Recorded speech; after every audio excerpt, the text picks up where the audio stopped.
तो अभी हम क्या समझने जा रहे हैं, पहले हमने कल क्या समझ लिया था, रेट। रेट मतलब दर। तो किसी चीज की दर क्या होती है, डिफरेंशिएशन ही होता है। पहली वाली एक्सरसाइज में हमने समझा था, अच्छी एक्सरसाइज थी, बढ़िया क्वेश्चन होते हैं उसमें।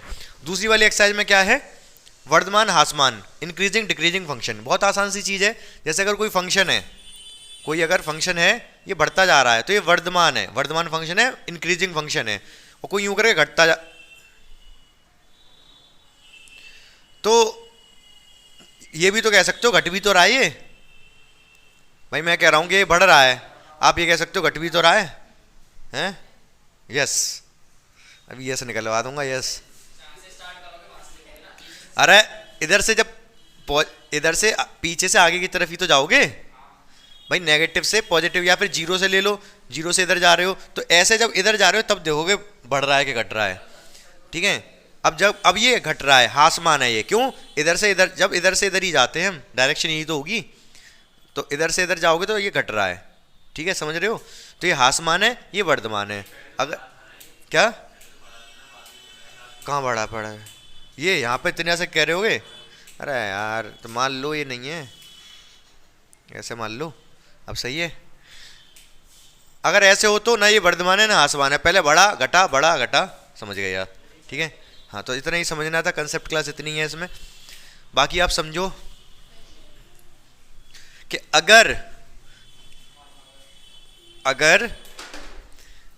यदि F dash x greater than है जीरो, अगर एफ डैश एक्स बड़ा है जीरो से, मतलब डिफरेंशिएशन जीरो से बड़ा है, पॉजिटिव है, तो फंक्शन कैसा होता है, एफ एक्स कैसा होगा, इंक्रीजिंग। आई एन सी मतलब इंक्रीजिंग, ध्यान रखना, मैं आई एन सी मतलब इंक्रीजिंग है। इंडियन नेशनल कांग्रेस नहीं बोलोगे इसको आप।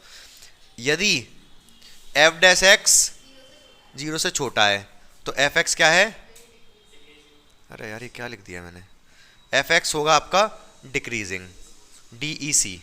ठीक है, डेक्कन चार्जर नहीं है ये, दिसंबर नहीं है ये है डिक्रीजिंग। समझ गए? सीधी सीधी बात है। अगर अवकलन डिफरेंशिएशन जीरो से बड़ा है तो इंक्रीजिंग, डिफरेंशिएशन जीरो से छोटा है तो डिक्रीजिंग, दिसंबर। ठीक है, समझ गए इतनी सी बात मेरी? अब हाँ हाँ बोलो भाई। वर्धमान ह्रासमान, इंक्रीजिंग मतलब वर्धमान, डिक्रीजिंग मतलब ह्रासमान। ठीक है, इंक्रीजिंग मतलब बढ़ना, डिक्रीजिंग मतलब घटना। ठीक है, समझ गए? तो अब आ जाओ एक्सरसाइज पे फटाफट। तो देखो एफ एक्स ये दे रखा है, पूछ रहा है कि वर्धमान है कि ह्रासमान है। हम क्या करेंगे, इसका डिफरेंशिएशन निकालेंगे। क्या? डिफरेंशिएशन अवकलन लिखना पड़ेगा, differentiate with respect to x. तो एफ डैश एक्स क्या आ जाएगा हमारा, तीन है, तीन एक्स का वन, 17 का जीरो, कांस्टेंट का जीरो होता है, 17 का जीरो, एक्स का वन, तीन अपनी जगह पर, तो तीन आ गया ये। अगर ये तीन आ गया तो हम कह सकते हैं एफ एक्स कैसा है, हमेशा जीरो से बड़ा है, हमेशा, क्योंकि तीन आ गया ना, एक्स पर निर्भर ही नहीं कर रहा, हमेशा ही तीन रहेगा ये। एफ डैश एक्स हमेशा कैसा रहेगा, तीन, और तीन तो पॉजिटिव होता है, तो एफ एक्स कैसा, एक वर्धमान फलन है, इंक्रीजिंग फंक्शन है। बात समझ में आई कि नहीं आपको? तीन आ गया, तीन, तीन पॉजिटिव होता है, नेगेटिव नहीं। मैं एक और क्वेश्चन लेता हूं। अगर एफ एक्स दे रखा होता, एफ एक्स दे रखा होता कितना, 17 माइनस 3x कर लो, तो एफ डैश एक्स कितना होता भाई, 17 का जीरो, तीन, तीन तो अपनी जगह पर रहेगा, एक्स का वन, तो एफ डैश एक्स यहाँ क्या आया, नेगेटिव, माइनस 3 आया नेगेटिव, तो हम क्या कह देते, एफ एक्स कैसा है, एफ डैश एक्स जीरो से छोटा है, इसलिए एफ एक्स कैसा है। अच्छा, निकालते एफ डैश एक्स से, पता एफ डैश एक्स से चलता है किसके बारे में, एफ एक्स के बारे में, तो एफ एक्स कैसा है यहाँ पर, दिसंबर, डिक्रीजिंग। ठीक है, और यहां पर एफ एक्स कैसा था, इंक्रीजिंग, वर्धमान। क्यों? क्योंकि एफ डैश एक्स जीरो से बड़ा था, तीन था, या छोटा है तो डिक्रीजिंग। सीधी सीधी बात है, इसमें सोचने समझने वाली कोई आवश्यकता ही नहीं है, कुछ इसमें दिक्कत वाली बात ही नहीं है। अब मैं बताता हूं क्वेश्चन आपको। देखो सवाल नंबर दूसरा, सवाल नंबर दूसरा, एफ एक्स कितना दे रखा है, ई की पावर 2x, तो लिखेंगे differentiate with respect to x, तो एफ डैश एक्स आ जाएगा इधर, तो ई की पावर 2x का डिफरेंशिएशन क्या होगा, ई की पावर 2x, ई की पावर 2x का डिफरेंशिएशन ई की पावर 2x, जब ई की पावर x का ई की पावर x होता है, ना कि e⁻2x का। हमने यहाँ पर क्या किया, e⁻2x को थोड़ी देर के लिए x मान लिया था, तो हमें डिफरेंशिएशन करना पड़ेगा 2x का भी, और 2x का डिफरेंशिएशन कितना होगा, हाँ 2 का आगे आ जाएगा और x का 1, बोलो ना पूरी बात। तो ये आ गया डिफरेंशिएशन, तो f' कितना आ गया 2 e⁻, सही बात है ये, ठीक है। तो ये हमेशा पॉजिटिव होगी वैल्यू नेगेटिव, अब ये जो वैल्यू है हमेशा पॉजिटिव रहेगी, पूछो क्यों, पूछो, हाँ। तो e⁻2x हमेशा पॉजिटिव रहेगा, बहुत ध्यान से समझना मेरी बात को। मैं अगर लिख दूं 10⁴ कितना आएगा, पॉजिटिव नेगेटिव इतना बता दो, वैसे 10,000 आएगा, पॉजिटिव आएगा। अगर मैं लिख दूं 10⁻⁻⁴ तो ये नेगेटिव आएगा पॉजिटिव है, नेगेटिव आएगा, क्यों,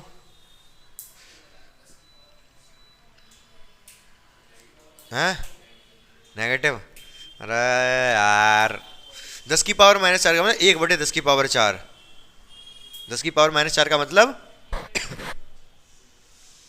1/10,000, ये पॉजिटिव आया नेगेटिव, पॉजिटिव ही आया भाई, माइनस पावर नीचे ले जाता है, माइनस नहीं करता, पावर अगर माइनस है तो नीचे ले जाता है। ई की वैल्यू कितनी होती है, 2 पॉइंट समथिंग होती है जितनी भी, तो एक्स की वैल्यू चाहे पॉजिटिव हो चाहे नेगेटिव हो, ओवरऑल तो ये पॉजिटिव ही आएगा, ओवरऑल ये पॉजिटिव ही आएगा, नेगेटिव नहीं आ सकता। तो हम कह सकते हैं f' बड़ा होगा 0 से, तो fx कैसा होगा, INC इंक्रीजिंग, वर्धमान, समझ गए, आसान है। तो ये एक फंक्शन है, हमें तीन क्वेश्चन है, एक तो चेक करना है 0 से लेके π/2 इंक्रीजिंग है डिक्रीजिंग है, एक दूसरा चेक करना है π/2 से लेके पाई तक, और तीसरा चेक करना है 0 से लेके पाई तक। तो सबसे पहले कैसे पता चलेगा, रेंज चाहे जो भी पूछे हमें इसका डिफरेंशिएशन निकालना पड़ेगा। तो differentiate with respect to x, f' कितना होएगा cos x, मक्खी मान नहीं रही तो चिपक गई इस पे, cos x, तो f' cos x आ गया पहले वाला। आप लिखोगे पहला सवाल 0 से π/2 में cos x का, cos x मतलब f' लिख दो इसको, f' बराबर cos x, f' मतलब cos x का मान पॉजिटिव होता है, तो क्या होगा, fx कैसा होगा, इंक्रीजिंग। वही बात कही मैंने, देखो करें दोबारा, f' को हमें पता है पहले 0 से π/2 मतलब पहला क्वाड्रेंट, पहला चतुर्थांश, इसमें क्या होगा कि ये पॉजिटिव होता है, सब पॉजिटिव होते हैं cos x, क्या पहले में तो सब पॉजिटिव होते हैं। अगर ये पॉजिटिव है, अगर डिफरेंशिएशन पॉजिटिव है तो fx कैसा होगा, इंक्रीजिंग होगा, वर्धमान होगा, ठीक है। अगर f' अवकलन कैसा है, पॉजिटिव है, तो इसका जो फंक्शन है वो कैसा होगा, वर्धमान, इंक्रीजिंग होगा। दूसरा क्या कह रहा है, दूसरा π/2 से लेके पाई, ये कौन सा क्वाड्रेंट है, ये सेकंड है, 90 से लेके 180 सेकंड हो गया ना, में fx बराबर cos x का मान नेगेटिव होता है, तो हम कह सकते हैं अतः fx कैसा होगा fx अगर नेगेटिव है तो fx होगा डिक्रीजिंग, हासमान, वही बात है, आसान सी चीज है। तीसरा लिख दोगे 0 से लेके पाई तक, 0 से लेके पाई में पहले f', अरे यार f में बैठ के लिखता हूँ, वीडियो में नहीं देखूंगा मैं, ठीक है। f' बराबर cos x, पहले पॉजिटिव फिर नेगेटिव, अतः 0 से पाई में ना तो ना हासमान, लिख लोगे अपने आप। नेक्स्ट सवाल, अब मेरी बात बहुत ध्यान से समझना आप लोग, ठीक है। मैं थोड़ा कंसेप्ट भी बताऊंगा इसमें, कंसेप्ट जानना जरूरी है, नहीं तो आपको ये समझ में नहीं आएगा कि कर क्या रहा हूँ मैं एक्चुअली। तो आप ये समझो, अभी मैंने क्या कहा कि एफ डैश एक्स की वैल्यू अगर 0 से बड़ी है तो एफ एक्स कैसा होता है, इंक्रीजिंग। अगर एफ डैश एक्स 0 से छोटा है तो एफ एक्स कैसा होता है, डिक्रीजिंग। अगर 0 हो गया तो 0 ना इंक्रीजिंग ना डिक्रीजिंग। ध्यान से समझना मेरी बात को, फिर बहुत ध्यान से मेरी बात को समझते रहना। देखो होता क्या है, अभी ये फंक्शन इंक्रीजिंग है डिक्रीजिंग है, हैं लाल से बनाऊं, लाल कहाँ लाल, अभी कैसा है ये, इंक्रीजिंग डिक्रीजिंग, तो अभी तो ये इंक्रीजिंग है, यहाँ पे एफ डैश एक्स की वैल्यू 0 से बड़ी आएगी, ठीक है। अब यहाँ पर ये यहाँ पर कैसा है, यहाँ पर कैसा है, ना इंक्रीजिंग है ना डिक्रीजिंग है। यहाँ पर एफ डैश एक्स की वैल्यू आती है कितनी, 0 से बड़ी, समझ रहे हो, क्योंकि यहाँ इंक्रीजिंग है। यहाँ एफ डैश एक्स की वैल्यू आती है 0 से छोटी, क्योंकि डिक्रीजिंग है। यहाँ पर एफ एक्स की वैल्यू आती है, एफ डैश एक्स की वैल्यू 0, समझ रहे हो ना। अगर फंक्शन इंक्रीजिंग से डिक्रीजिंग या डिक्रीजिंग, अब ये डिक्रीजिंग है, डिक्रीजिंग से अगर इंक्रीजिंग जाएगा तो बीच में एक जगह 0 जरूर होगा, एफ डैश एक्स एक जगह 0 जरूर होगा भाई। ऐसे एकदम से तो ऐसा घूम नहीं जाएगा, जब पहले डिक्रीज हो रहा है, अगर इंक्रीजिंग होना है कहीं ना कहीं पे तो घूमेगा, जहां घूमेगा वहां पर एफ डैश एक्स 0 हो जाएगा। यहां पर एफ डैश एक्स कैसा है, 0 से बड़ा है या छोटा, छोटा, क्योंकि घट रहा है। यहां पर कैसा है, एफ डैश एक्स 0 से बड़ा। बात समझे नहीं समझे मेरी, मैं सिर्फ इतना बताना चाह रहा हूं कि ऐसे अगर एफ डैश एक्स, जहां पर एफ डैश एक्स 0 हो गया वहां पर फंक्शन अपना रुख बदलेगा, क्या करेगा, फंक्शन फलन अपना रुख बदलेगा, इंक्रीजिंग से डिक्रीजिंग, डिक्रीजिंग से इंक्रीजिंग होगा। कहां पर, कहां पर, जब एफ डैश एक्स 0 होगा। यहां पर 0 हुआ तो यहां से रुख बदल गया, इंक्रीजिंग से डिक्रीजिंग हो गया, यहां पर भी 0 हुआ, यहां पर डिक्रीजिंग से इंक्रीजिंग हो गया। तो हमें सिर्फ निकालने का उद्देश्य क्या है, हम ये देखेंगे यहां पर कि कहां पर फंक्शन 0, कहां पर डिफरेंशिएशन 0 हो रहा है, ठीक है, कहां पर डिफरेंशिएशन 0 हो रहा है। बहुत ध्यान से ये वाली बात समझ लेना, चाहो तो आप वीडियो सवाल को दोबारा देख लेना, अगर अभी भी डाउट है तो अभी पूछ लो आप, क्लियर है ना। सिर्फ बहुत सीधी बात बताई, यहाँ पर एफ डैश एक्स की वैल्यू 0 से बड़ी है क्योंकि इंक्रीजिंग है, यहाँ छोटी है क्योंकि एफ डैश एक्स 0 से छोटा है क्योंकि डिक्रीजिंग है। यहाँ पर ना छोटा ना बड़ा ना इंक्रीजिंग ना डिक्रीजिंग, तो एफ डैश एक्स की वैल्यू 0 के बराबर है।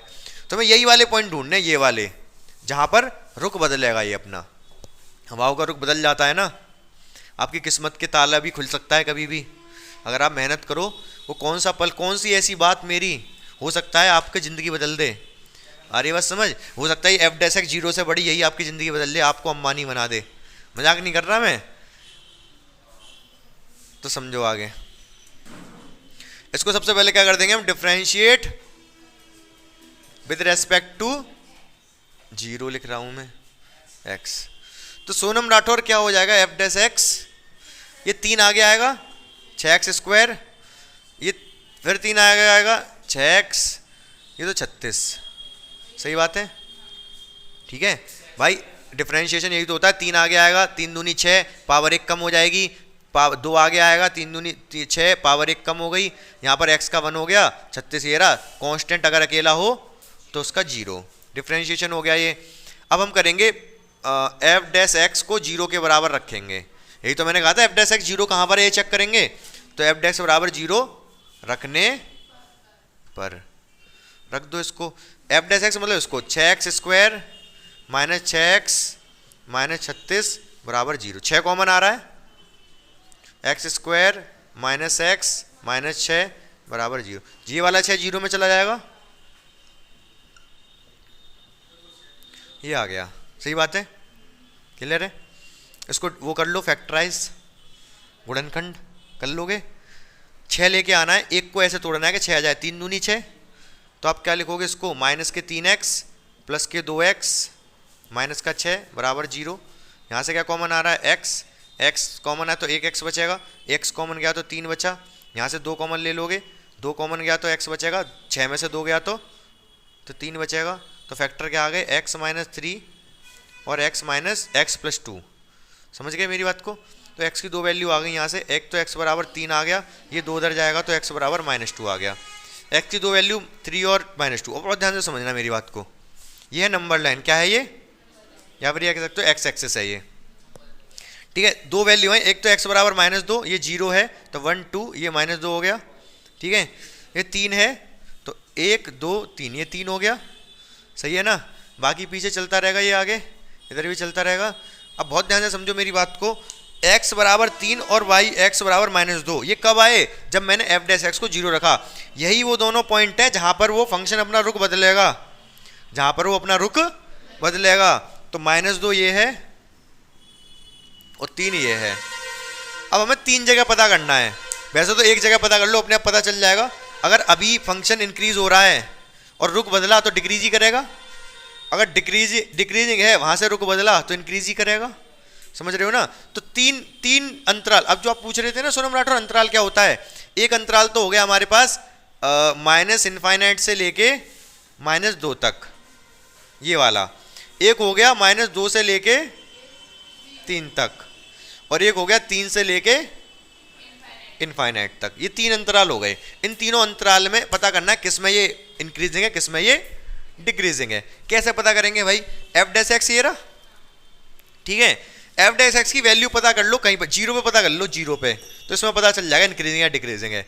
f डैश x की वैल्यू यहाँ पर, f डैश x की वैल्यू कब? 0 पर, x बराबर 0। x बराबर अगर मैंने 0 यहाँ रख दिया, ये 0 ये 0, ये माइनस का 36। माइनस का मतलब अगर मैं यहाँ पर f डैश 0 निकालूं, क्या निकालूं? मतलब f(x) का मान 0 पर, तो कितना आएगा? ये 0, ये भी 0 और ये माइनस का 36। तो माइनस का 36 आया ना, ये नेगेटिव आया। नेगेटिव का मतलब यहाँ पर है ये डिक्रीजिंग। अगर यहाँ डिक्रीजिंग है तो यहाँ इंक्रीजिंग रहा होगा और यहाँ भी इंक्रीजिंग रहा होगा। आस पड़ोस में उल्टा होता है, समझ रहे हो मेरी बात को। इसके इधर इंक्रीजिंग, चाहो तो आप चेक भी कर सकते हो। अगर यहाँ पर चेक करना है तो 4 5 6 कुछ भी रख के देख लो, 4 रख के देख लो, 3 के बाद 4 आता है, 4 रख के देखो प्लस आएगा। 4 रखोगे तो कितना आएगा? ये f डैश 4 रखो तो 4 चौक 16, 16 छिक्के यहाँ रखो, 6 चौक 24 और ये 36, तो पॉजिटिव ही आएगा। समझ गए होगे आप। ये कितना हुआ? ये तो हो गया 60, 60 में से 36 बचेगा, प्लस का 36 आया, प्लस का 36 मतलब इंक्रीजिंग। अभी अगर डाउट है तो आप आराम से देखो पहले सवाल, फिर पूछ लो। हम क्या बोलेंगे अब इसमें? कहाँ पर इंक्रीजिंग है, कहाँ पर डिक्रीजिंग है? इंक्रीजिंग होगा ये f(x) होगा इंक्रीजिंग। किसके लिए? व्हेन x बिलोंग्स टू, कहाँ से कहाँ तक? -∞ से लेके -2 तक, यूनियन 2 से लेके 3 से लेके इनफाइनाइट तक।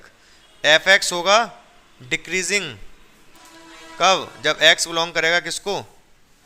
-2 से लेके 3 तक। ये 2 आंसर इस तरीके से लिखने पड़ेंगे आपको। एक तो ये आंसर लिखने का तरीका हो गया, एक पहला इंक्रीजिंग डिक्रीजिंग दोनों पूछा है, एक ये, दोनों चीज़ें लिख के दिखानी पड़ेंगी आपको। चाहो तो वैसे इतना आपने कर दिया तो काफ़ी था, बाकी ऐसा थोड़ा और अच्छे से लिख के दिखा सकते हैं हम आंसर को। ऊपर कोई समस्या अगर आई हो तो आप देख लो, एक बार समझ लो, पूछ लो, ठीक है। देखो ये काफ़ी अच्छा क्वेश्चन है। कर रहे हो क्या आप? बात मत करो, इधर देख लो। तो हमें क्या प्रूफ करना है कि ये वर्धमान फलन है, इसकी संपूर्ण प्रांत। इसका संपूर्ण प्रांत क्या है? इसका संपूर्ण प्रांत डोमेन, कंप्लीट डोमेन संपूर्ण प्रांत है क्या? जो फंक्शन है x ग्रेटर देन -1 पे डिफाइन होगा। log x की log x अगर लिखा है कहीं पर तो x log x तभी डिफाइन होता है कब? जब x की वैल्यू 0 से बड़ी हो। ना तो ये 0 पे डिफाइन होता है, ना ही माइनस वैल्यू पे। अगर कभी दिख जाए log, दिखेगा ही नहीं वैसे तो, log -2 तो ये डिफाइन नहीं है। अगर कभी दिख जाए log 2 तो ये भी, log 0 तो ये भी डिफाइन नहीं है, log 0 कुछ नहीं होता। तो log x अगर लिखा है तो जाहिर सी बात है x की वैल्यू क्या होगी? 0 से बड़ी होगी। तो इसका प्रांत या डोमेन क्या बन जाता है? x greater than 0। तो यहाँ पर भी इसीलिए लिख दिया x ग्रेटर देन -1, क्योंकि जब x की वैल्यू -1 से बड़ी होगी तब ये 0 से बड़ा आएगा। उससे पहले तो डिफाइन ही नहीं है ये, उससे पहले तो ये डिफाइन ही नहीं है, इस फंक्शन का कोई अस्तित्व ही नहीं है उससे पहले। अब हम क्या करेंगे, डिफरेंशिएट कर देंगे। क्या लिख देंगे, differentiate with respect to x. तो क्या हो जाएगा, f dash x, f dash x हो जाएगा भाई 1/1 + x। ठीक है, लॉग दिखा, लॉग के बाद हम सोच रहे थे x दिखेगा, नहीं दिखा, कोई बात नहीं, जो भी दिखा हम उसको x मान लेते हैं। x मान लिया तो log x का 1/x होता है, जो भी है, जिसको हमने x मान लिया उसको छोड़ते नहीं है हम। ठीक है, दोबारा कुछ ना कुछ करते हैं उसका, तो 1 का फिर इसका डिफरेंशिएशन करोगे, 1 का 0, x का 1 ही आएगा, तो लिखने का कोई फायदा है नहीं। माइनस इसका डिफरेंशिएशन कैसे करेंगे, अंश हर लगा दो यहाँ, नीचे डिवाइड वाले का 2 + x का स्क्वायर, ऊपर 2 + x एज इट इज, नीचे वाला एज इट इज, इसका डिफरेंशिएशन 2 का कांस्टेंट, x का 1 माइनस, फिर डिनोमिनेटर, फिर numerator as it is 2x as it is, differentiation होगा नीचे वाले का 2 का 0, x का 1, तो 1 आ गया ये। ठीक है, तो क्या क्या आया हमारे पास, 1/1 + x माइनस, हाँ क्या बात कर रहे हो, 2 दूनी 4, 2x, ये -2x अपॉन में 2x से 2x समाप्त, सेवा समाप्त। अब हम चेक करते हैं कि पॉजिटिव है नेगेटिव। मैं एलसीएम लूंगा, अभी ध्यान से देखते रहना मेरी बात को। 1 + x -4 डिवाइड बाई 2 + x का स्क्वायर। मैं ले लेता हूँ एलसीएम, क्या ले लेता हूँ, 1 + x 2 + x का स्क्वायर, 2 + x का स्क्वायर इधर जाएगा, 2 + x का माइनस 4 की इस गुणा इसमें हो जाएगी 4, 1 + x। ठीक है, इसको सॉल्व जब करेंगे ऊपर, हाँ a + b का होल स्क्वायर, 2 का square 4, x square plus 4x, plus है ना बीच में, आगे क्या आएगा, 4 की गुणा अंदर करेंगे तो 4, 4 की गुणा x में करेंगे तो माइनस के 4x, माइनस है ना बाहर। नीचे जो लिखा है 1 + x 2, अब जो प्योर कैलकुलेशन चल रही है तो इसमें कुछ समझने वाला कुछ है नहीं। अब ये मत सोचना कि यहाँ समझ नहीं आया वहाँ समझ नहीं आया। 4x से 4x कट गया, 4 से 4 भी कट गया, बचा क्या ऊपर x स्क्वायर 1 + x और नीचे 2 प्लस, तो whole square whole square whole square.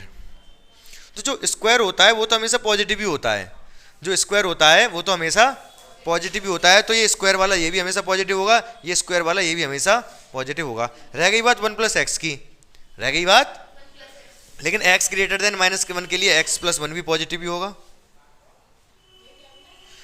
ये इसकी डोमेन क्या है फंक्शन की, डोमेन है x ग्रेटर देन -1, मतलब यहाँ पर x की वैल्यू केवल -1 से बड़ी ही रख सकते हो, छोटी नहीं। जब x की वैल्यू -1 से बड़ी रखोगे तो पॉजिटिव ही आएगा, ये 0 रखोगे तो 1 आएगा, 1 रखोगे तो 2 आएगा, 2 रखोगे तो 3 आएगा। -1 से छोटी -1 रखते तो 0 आता, और उससे कम रखते तो नेगेटिव आता, लेकिन वो रख ही नहीं सकते क्योंकि इसकी डोमेन में ही नहीं है वो, समझ रहे हो ना, जो इसकी डोमेन में ही नहीं है। हम लिख सकते हैं, यहाँ पे लिखना पड़ेगा, इधर लिख दे रहा हूँ मैं, जगह मेरे पास थोड़ी कम है, समय भी कम है। f' बड़ा है 0 से, बिकॉज x स्क्वायर 2 + x का स्क्वायर और 1 + x आर पॉजिटिव होंगे, सब पॉजिटिव होंगे। किसके लिए, x ग्रेटर देन -1 के लिए, x ग्रेटर देन -1 के लिए सब पॉजिटिव। ये तो स्क्वायर है पॉजिटिव होगा, स्क्वायर है पॉजिटिव होगा, ये भी पॉजिटिव होगा x ग्रेटर देन -1 पर। इसलिए देयरफॉर f' वो तो ऊपर ही लिख दिया मैंने, ठीक है। f' बड़ा है 0 से, क्योंकि x स्क्वायर ये और ये सब पॉजिटिव हैं x ग्रेटर देन -1 पे। समझ पाए मेरी बात को या नहीं? इसलिए कैसा है, वर्धमान फलन है, क्योंकि f' 0, अतः यह इंक्रीजिंग फंक्शन है, वर्धमान फलन है। बात समझ में आई कि नहीं आप लोगों को? अच्छा क्वेश्चन था, दमदार क्वेश्चन था, आप इसको देख लो, समझ लो, दिमाग में बैठा लो, दिल में बैठा लो, हो सकता है पेपर में आ जाइए, ठीक है। क्या लाइन इतनी लिखनी है, अतः यह वर्धमान फलन है, बस हो गई हिंदी। हाँ ठीक है, लिखवा दिया मैंने, पूरा लिखवा दिया, ठीक है। लघुगणकीय फलन क्या होता है? ये लघुगणकीय log x। हाँ, वो कह रहा है कि log x सिद्ध करो कि इंक्रीजिंग फंक्शन है, जीरो से लेके इनफाइनाइट तक, और जीरो इंक्लूडेड नहीं है, होगा भी नहीं, क्योंकि मैंने पहले ही मना कर दिया log जीरो का कोई अस्तित्व ही नहीं होता। मतलब x की वैल्यू आप पॉजिटिव ही रख सकते हो आप, उसमें ये इंक्रीजिंग है कि नहीं ये देखना है। तो एफ डैश एक्स क्या होगा? 1/x if x belongs to 0 to infinite, मतलब पॉजिटिव, तब एफ डैश एक्स बड़ा होगा जीरो से। एक सेकेंड। तो अगर इफ x बिलोंग कर रहा है जीरो से इनफाइनाइट, जीरो से इनफाइनाइट ही हो सकता है, x नेगेटिव हो भी नहीं सकता, रख भी नहीं सकते आप यहाँ पर, ठीक है। तो अगर x की वैल्यू पॉजिटिव है, अगर यहाँ पॉजिटिव वैल्यू रखोगे तो 1 पॉजिटिव वैल्यू, तो एफ डैश एक्स कैसा होगा? जीरो से बड़ा होगा। अगर एफ डैश एक्स जीरो से बड़ा है तो हम कह सकते हैं एफ एक्स कैसा है? इंक्रीजिंग। समझ गए कि नहीं? आसान है, बहुत आसान है, ठीक है। इसी तरीके से एक आध दो क्वेश्चन में हो सकता है आपको दिक्कत आए।